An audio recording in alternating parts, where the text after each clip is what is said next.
Doctor ബാലകൃഷ്ണന്റെ വീടല്ലേ? അതെ. അദ്ദേഹം അകത്തുണ്ടോ? ഉണ്ട്. ഭാഗ്യമായി. അദ്ദേഹത്തെ ഒന്ന് കാണണം. അദ്ദേഹം ആശുപത്രി പോകാൻ ഒരുങ്ങി നിൽക്കുക. അതിനു മുമ്പ് ഒന്ന് കണ്ടാൽ മതി. അല്പസമയം. ഞങ്ങള് വളരെ ദൂരെന്ന് വരിക. ആരാ? എന്തിനാന്ന് പറയണം. ഡോക്ടറെ കാണാൻ ആരാ വരിക? രോഗി. എന്തിനാ വരിക? ചികിത്സിക്കാൻ. അയ്യോ, അദ്ദേഹം വീട്ടിൽ വെച്ച് രോഗികളെ പരിശോധിക്കാറില്ല. പരിശോധനയൊക്കെ പിന്നെ ആയാൽ മതി.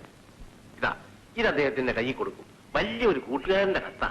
ശരി, കയറിയിരിക്കാം.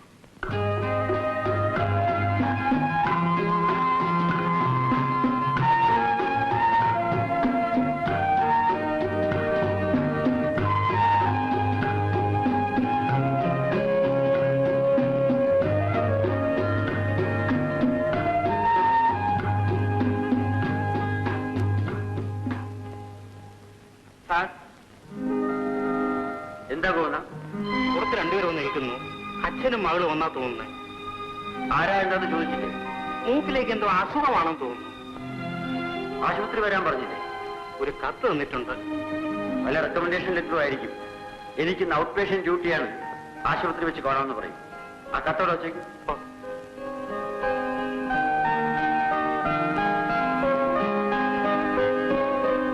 എന്തായി? കാര്യം ഞാൻ അപ്പോഴേ പറഞ്ഞില്ലേ. എന്ത് പറഞ്ഞു? ആശുപത്രി വെച്ച് കാണാമെന്ന്. പിന്നെ നിങ്ങളുടെ ഭാഗ്യം ഇന്ന് അദ്ദേഹത്തിന് ഔട്ട് പേഷ്യന്റ് ഡ്യൂട്ടിയാണ്. ആ കത്ത് കൊടുത്തില്ലേ? കൊടുത്തു. എന്നിട്ട് അവിടെ വച്ചേക്കാൻ പറഞ്ഞു. പൊട്ടിച്ചു വായിച്ചില്ലേ? ഇല്ല. വായിച്ചിരുന്നെങ്കിൽ അദ്ദേഹം ഞങ്ങളെ കാണാതിരിക്കില്ല.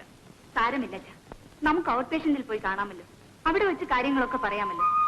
എന്നാലും വീട്ടിൽ വെച്ച് രോഗികളെ പരിശോധിക്കില്ലെന്നാണ് അദ്ദേഹത്തിന്റെ ചിട്ടയെങ്കിൽ നാം എന്തിനു ഉപദ്രവിക്കണം? അതല്ല മോളെ, വേണുവിന്റെ കത്ത് അദ്ദേഹം കണ്ടിരുന്നെങ്കിൽ അവർ ഒരേ ഹോസ്റ്റലിൽ ഒരേ മുറിയിൽ കഴിഞ്ഞവരാ. കത്ത് വായിക്കാതിരിക്കില്ലല്ലോ. അഥവാ വായിച്ചില്ലെങ്കിലും ഔട്ട് പേഷ്യന്റിൽ വെച്ച് കാണുമ്പോൾ വേണുവേട്ടന്റെ കാര്യം പറയാമല്ലോ. അതെ, പ്രിൻസിപ്പിൾ ഉള്ള ഒരു മനുഷ്യനെ അതിൽ നിന്നും പിന്തിരിപ്പിക്കാൻ ശ്രമിക്കുന്നതും ശരിയല്ലല്ലോ. ഞങ്ങൾ ആശുപത്രിയിൽ പോയി കാത്തു നിൽക്കാം. എന്താ പേര്? ഗോവിന്ദൻ.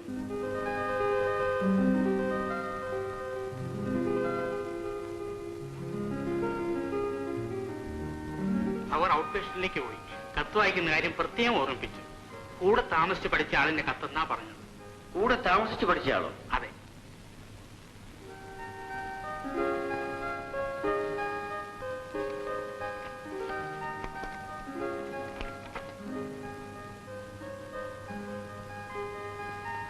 വേണു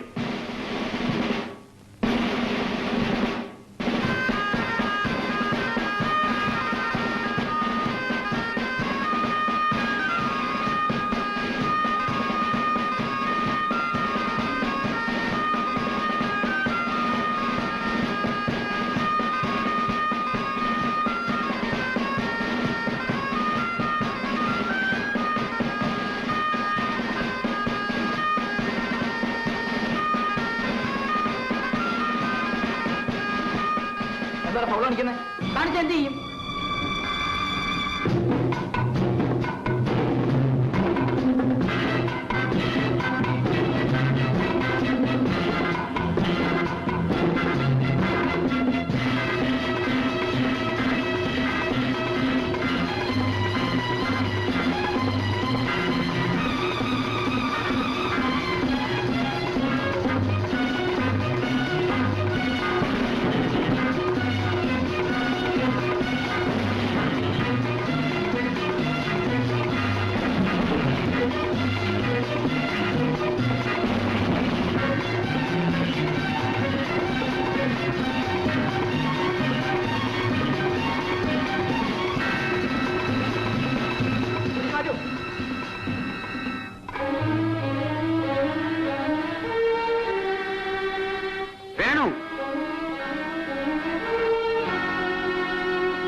ഹോസ്പിറ്റലിൽ പോയി ഇപ്പോടെ വന്നിരുന്നില്ലേ? അവരെ കണ്ടുപിടിച്ച് എന്റെ ഡ്യൂട്ടി റൂമിൽ ഇരിക്കാൻ പറയണം. കാരണത്ത് വേഗം വെക്കുള്ളൂ. കാപ്പി കുടിച്ചില്ലല്ലോ. ആ കാപ്പിയൊക്കെ ഞാൻ കഴിച്ചു. നമുക്ക് ഒന്ന് വേഗം പോകും.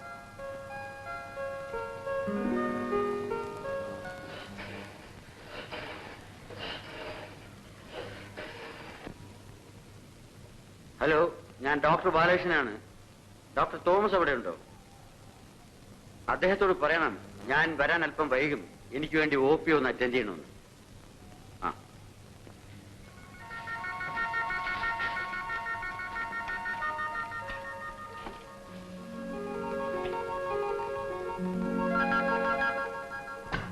ഹലോ, ഞാൻ റെഡി ആയില്ലേ?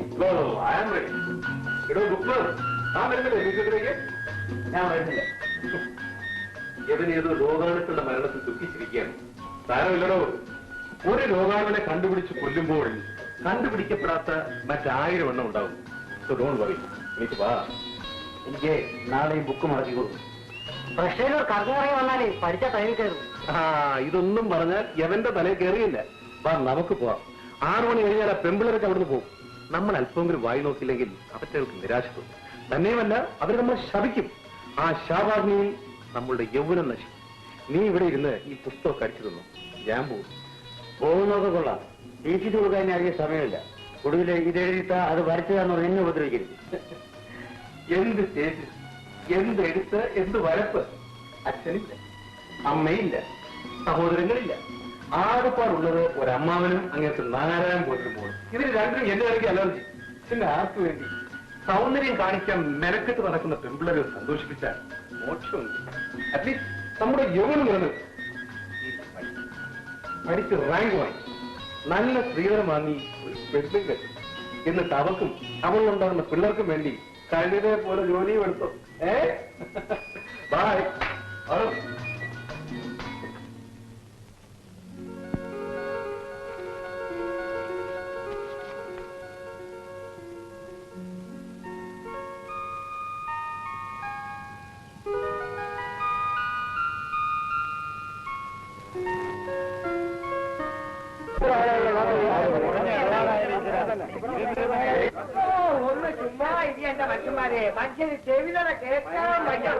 സൂക്കേട് വന്ന് വയ്യാഞ്ഞിട്ടാണ് ഈ തൊണ്ട.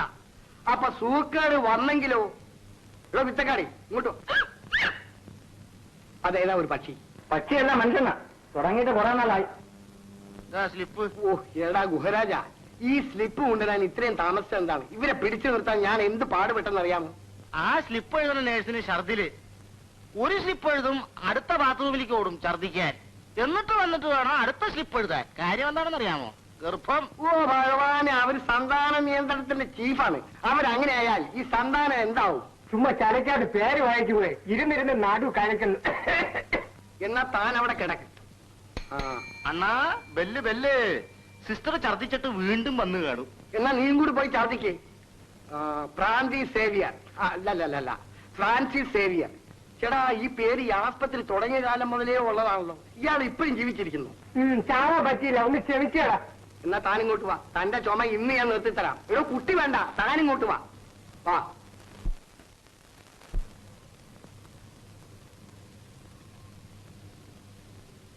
കാർത്തിയായനി 71 വയസ്സ്. ഭുവനേശ്വരി 17 വയസ്സ്. ഭുവനേശ്വരി ആരാ ഭുവനേശ്വരി? ഭുവനേശ്വരി ഞാൻ തന്നെ പോകുന്നത്. ഭുവനേശ്വരിയോ? അണ്ണാ അണ്ണാ അണ്ണാ, ഭുവനേശ്വരിക്ക് 17 വയസ്സ്. പ്രഭാകരന്റെ പ്രകാശ പ്രചരിമ പ്രചരിക്കുന്ന പ്രാന്തപ്രദേശങ്ങളുടെ പ്രകാശം പമ്മി പമ്മി നടക്കുമ്പോൾ പ്രാവുകൾ പറക്കുകയായിരുന്നു. താൻ ആരാടൂ? ഞാൻ അഭിനയിക്കും, പാട്ടുപാടും, നൃത്തം ചെയ്യും, ചാടും, ഓടും. എന്നാലേ താൻ പറഞ്ഞാണ് ശരി. ഓടിക്കോ. തനിക്ക് പറ്റിയ സ്ഥലം ഇതല്ല, ഉളം പറയാണ്. ആ പോ, സ്ഥലം കാലിയാക്കി. തത്വമസി അഹം ബ്രഹ്മോസ്മി. ഓം തത് സത്. ഓം ശാന്തി ശാന്തി.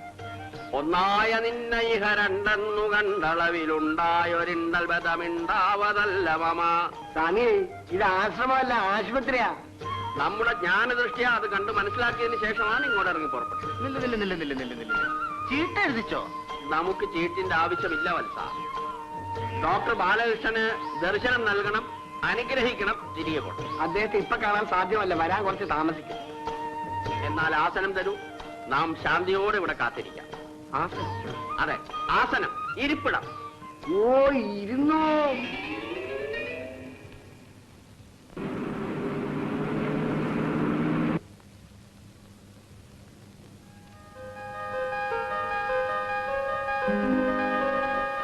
നമസ്കാരം. ഇരിക്കണം. ക്ഷമിക്കണം, വേണുവിന്റെ അമ്മാവനാണെന്ന് ഞാൻ അറിഞ്ഞിരുന്നില്ല. ഇതിൽ ക്ഷമിക്കാൻ എന്തിരിക്കുന്നു? ഡ്യൂട്ടി സമയം കൂടി പ്രൈവറ്റ് പ്രാക്ടീസിൽ ഉപയോഗിച്ച് പണം ഉണ്ടാക്കുന്ന ഇക്കാലത്ത് നിങ്ങളെപ്പോലെ ഒരു ഡാക്ടറെ പരിചയപ്പെടാൻ സാധിച്ചത് തന്നെ എന്റെ മഹാഭാഗ്യമാണ്. വേണുവിന്റെ അമ്മാവൻ എനിക്ക് വെറൊരു പേഷ്യന്റ് അല്ലല്ലോ. വീട്ടിൽ വന്നിട്ടൊന്ന് കാണുക പോലും ചെയ്യാതെ എല്ലാ രോഗികളെയും ഒരേപോലെ കാണുന്ന ഡാക്ടറാണ് യഥാർത്ഥ ഡാക്ടർ. എന്നാലും വേണ്ടപ്പെട്ടവർ വീട്ടിൽ വന്നാൽ സാമാന്യ മര്യാദ പോലും കാണിക്കാതെ വേണു ഇതറിഞ്ഞാൽ അവൻ കുറെ ചിരിക്കും. ഞാൻ മോളുടെ തോളും താങ്ങി കീഴിൽ നിന്ന് രംഗം അഭിനയിച്ചു പൊട്ടിച്ചിരിക്കും. അവനൊരു ടൈപ്പ്. കോളേജ് വിട്ട ശേഷം വേണുവിനെ ഞാൻ കണ്ടിട്ടേ ഇല്ല. പട്ടാളത്തിൽ ചേർന്ന് പോയ അവൻ 5 വർഷം കഴിഞ്ഞിട്ടാണ് ആദ്യമായി നാട്ടി വരുന്നത്. അതും എന്റെ മകൻ മരിച്ചു. ദോഷം പറയുന്നല്ലോ. അതിൽ പിന്നെ അവധി കിട്ടുമ്പോഴൊക്കെ വന്ന് കാര്യങ്ങൾ അന്വേഷിക്കും. പക്ഷേ ആണ്ടിൽ ഒരിക്കലല്ലേ അവധി കിട്ടൂ. എന്നിട്ട് എനിക്ക് അസുഖം വർദ്ധിച്ച വിവരം ഞാൻ അവന് എഴുതി. അപ്പോഴാണ് നാട്ടിലേക്ക് വരാൻ ആ കത്ത് എനിക്ക് അയച്ചു തന്നത്. അടുത്ത അവധിക്ക് വരുമ്പോ എന്നെ കാണാതെ പോകരുതെന്ന് പറയുന്നു. സത്യത്തിൽ നാട്ടിൽ ഇവിടെയുള്ള വിവരം ആരോ പറഞ്ഞ് ഈയിടയ്ക്കാണ് അവൻ അറിഞ്ഞത് എന്ന് എനിക്ക് എഴുതിയിരുന്നു. ഇനി വരുമ്പോ തീർച്ചയായും വന്ന് കാണാതിരിക്കില്ല. ഇത് എന്റെ മകൻ ശാന്തി. ഞാനിവിടെ നിന്നോളാം. ഇരിക്കും മോളെ, ഇരിക്കൂ. എനിക്കിനി ആകെ കൂടി ഇവൾ മാത്രമേ ഉള്ളൂ. BA പാസ്സായി ഇപ്പോൾ എന്റെ നേഴ്സായിട്ട് കഴിയുകയാണ്. സത്യം പറഞ്ഞ ഡാക്ടർ, ഇവളും കൂടി ഇല്ലായിരുന്നെങ്കിൽ ഞാൻ വല്ല വിഷവും വാങ്ങിച്ചു തിന്ന് ചത്തേന്. അത്രയ്ക്ക് അസഹ്യമാണ് വയറ്റുവേദന. സാരമില്ല, നമുക്ക് വേണ്ടത് ചെയ്യാം. ഞാനൊന്ന് പരിശോധിച്ചു നോക്കട്ടെ. ആ കട്ടിലോട്ട് കിടക്കും.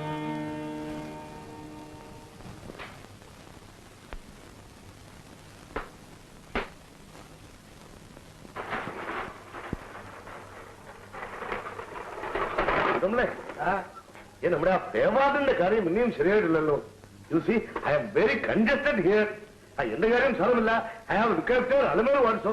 അലമേലിന്റെ കാര്യവും നോക്കണമല്ലോ. യു സി ഈ ആണുങ്ങളുടെ ഇടയിൽ പെണ്ണുങ്ങൾ എങ്ങനെ മിങ്കിൾ ചെയ്യാനാണ്? സ്വാമി, ഡോക്ടർ അദ്ദേഹം വരുമോ പറ. അല്ലാതെ ഈ കുട്ടമ്പിള്ള വിചാരിച്ചിട്ട് എന്തോന്ന് മിങ്കിൾ ചെയ്യാനാണ്? കണ്ണിനെ തൂത്രി വാങ്ങിച്ചുകൊണ്ട് ഏറ്റതോ? கொஞ்சம் நை பேசாம இருங்க, உடம்பு அசைக்காதீங்க.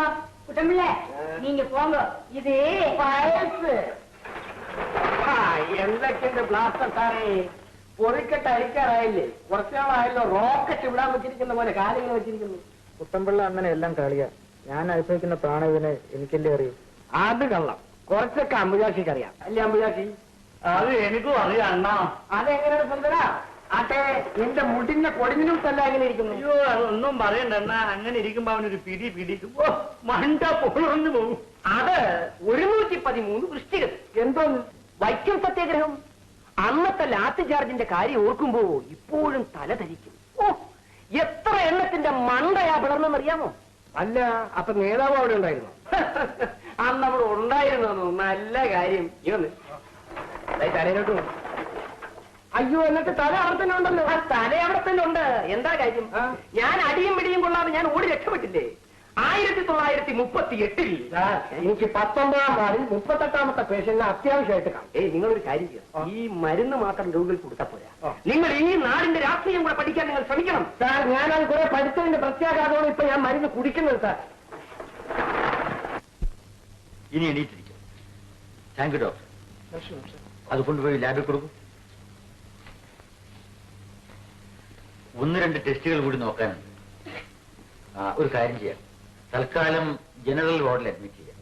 പേ വാർഡ് കിട്ടുമ്പോ അങ്ങോട്ട് മാറും. ക്ഷമിക്കണം ഡാക്ടർ, സൗകര്യം വർദ്ധിക്കുമ്പോ മനുഷ്യർക്ക് ചില ദുസ്വഭാവങ്ങൾ ഉണ്ടാകുമല്ലോ. ജനറൽ വാർഡിൽ കഴിയുന്നത് ടെസ്റ്റ് എടുക്കാൻ ഇവിടെ തന്നെ ഉണ്ടാകേണ്ടിയിരിക്കും. പേ വാർഡ് കിട്ടിയിട്ട് ഞാൻ വരാം. അല്പ ദിവസം കൂടി വേദന സഹിച്ചാൽ മതിയല്ലോ. അത് പോരാ, പെപ്റ്റിക് അൾസർ ആണോന്ന് എനിക്ക് സംശയമുണ്ട്. അങ്ങനെയാണെങ്കിൽ ഇനി താമസിപ്പിച്ചുകൂടാ. ഇവൾ എന്നെ വിട്ടുപിരിയില്ല. ഇവളെയും കൊണ്ട് ജനറൽ വാർഡിൽ ഞാൻ എങ്ങനെ കഴിയും ഡാക്ടർ? എനിക്കൊരു ബുദ്ധിമുട്ടുമില്ല. എത്ര പേര് കിടക്കുന്നു ജനറൽ വാർഡിൽ? അവർ ഭാഗ്യവാന്മാർ. എന്നെയും നിന്നെയും പോലെ വേണ്ടാത്ത സുഖ സൗകര്യങ്ങൾക്കൊന്നും അടിമപ്പെട്ടിട്ടില്ല. പിന്നെ ഇപ്പൊ എന്താ ചെയ്യാ? വല്ല നല്ല ഹോട്ടലിലും താമസിക്കാം. ടെസ്റ്റിന് ഇങ്ങോട്ട് വന്നാൽ മതിയല്ലോ. അഡ്മിറ്റഡ് ആകണമെങ്കിൽ പേവാർഡ് കിട്ടുമ്പോൾ ഉടൻ തന്നെ ഇങ്ങോട്ട് വരികയും ചെയ്യും. അങ്ങേക്ക് വിരോധമില്ലെങ്കിൽ എന്റെ കൂടെ താമസിക്കാം. ചേട്ടനും ഫാമിലിയും വരുമ്പോ താമസിക്കാൻ വേണ്ടി ഞാനൊരു ബെഡ്റൂം ഒഴിച്ചിട്ടുണ്ട്. അയ്യോ, അതൊക്കെ ഡാക്ടർക്ക് ബുദ്ധിമുട്ടല്ലേ. വേണുവിന്റെ അമ്മാവന് വേണ്ട സൗകര്യം ചെയ്യുക എന്റെ കടമയാണ്. കേട്ടോടി മോളെ, നീയും പറയുമായിരുന്നില്ലേ വേണു കൊള്ളരാത്തവനാണെന്ന്. ഇപ്പൊ കണ്ടോ, അവന്റെ കേറാഫിലാണ് ഇത്ര വിലയേറിയ സ്വീകരണം.